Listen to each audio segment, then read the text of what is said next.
साल के अंदर कोई क्रिकेट के ऊपर बातचीत करके मेरे पास किसी चीज की जरूरत नहीं थी। कोई मैंने काम नहीं किया।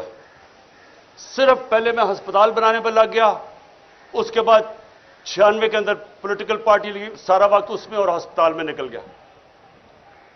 लेकिन आज तक मैं आपको बता रहा हूं, कई मुझे मुश्किल टाइम आए, पैसे खत्म हो गए, कभी मुझे अपनी जरूरियात के लिए जो पैसे चाहिए थे उसमें कभी नहीं आए, क्योंकि रिस्क तो अल्लाह देता है। उसको तो पता है कि मैं क्या कर रहा था। जब मेरा पैसा खत्म होने लगता था, कोई सीरीज आती थी, वो कहते थे जी इमरान खान ये क्रिकेट के ऊपर आप तबसरे कर दें, वो तबसरे करने में साल का ही खर्चा निकल जाता था 5 दिनों में। या फिर कोई प्रॉब्लम, मेरा घर बना रहा था, फिर पैसे खत्म हो गए।